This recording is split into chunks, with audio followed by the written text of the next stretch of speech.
Deux Chroniques, chapitre 31.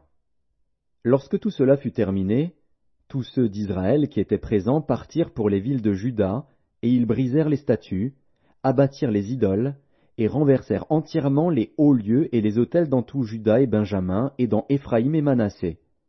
Puis tous les enfants d'Israël retournèrent dans leurs villes, chacun dans sa propriété. Ézéchias rétablit les classes des sacrificateurs et des Lévites d'après leurs divisions, chacun selon ses fonctions, sacrificateurs et Lévites, pour les holocaustes et les sacrifices d'action de grâce, pour le service, pour les chants et les louanges, aux portes du camp de l'Éternel. Le roi donna une portion de ses biens pour les holocaustes du matin et du soir, et pour les holocaustes des sabbats, des nouvelles lunes et des fêtes, comme il est écrit dans la loi de l'Éternel. Et il dit au peuple, aux habitants de Jérusalem, de donner la portion des sacrificateurs et des Lévites, afin qu'ils observassent fidèlement la loi de l'Éternel. Lorsque la chose fut répandue, les enfants d'Israël donnèrent en abondance les prémices du blé, du moût, de l'huile, du miel, et de tous les produits des champs. Ils apportèrent aussi en abondance la dîme de tout. De même, les enfants d'Israël et de Juda qui demeuraient dans les villes de Juda donnèrent la dîme du gros et du menu bétail, et la dîme des choses saintes qui étaient consacrées à l'Éternel, leur Dieu, et dont on fit plusieurs tas. On commença à former les tas au 3e mois, et l'on acheva au 7e mois.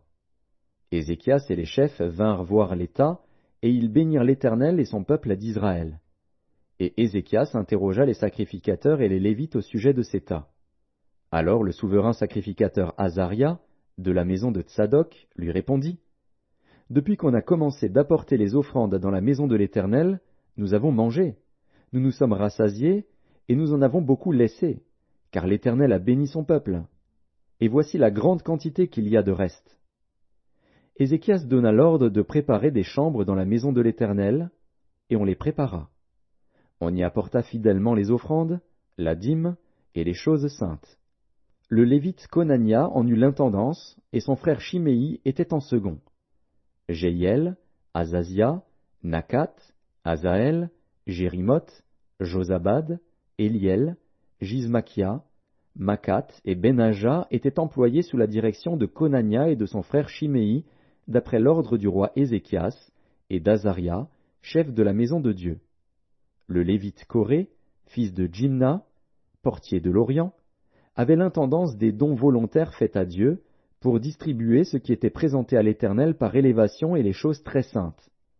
Dans les villes sacerdotales, Éden, Minjamin, Josué, Shemaéja, Amaria et Shekania étaient placés sous sa direction pour faire fidèlement les distributions à leurs frères, grands et petits, selon leur division. Aux mâles enregistrés depuis l'âge de 3 ans et au-dessus, à tous ceux qui entraient journellement dans la maison de l'Éternel pour faire leur service selon leurs fonctions et selon leur division, aux sacrificateurs enregistrés d'après leur maison paternelle, et aux Lévites de 20 ans et au-dessus, selon leurs fonctions et selon leur division. À ceux de toute l'assemblée enregistrés avec tous leurs petits-enfants, leurs femmes, leurs fils et leurs filles, car ils se consacraient fidèlement au service du sanctuaire. Et pour les fils d'Aaron, les sacrificateurs, qui demeuraient à la campagne dans les banlieues de leur ville, il y avait dans chaque ville des hommes désignés par leur nom pour distribuer les portions à tous les mâles des sacrificateurs et à tous les Lévites enregistrés.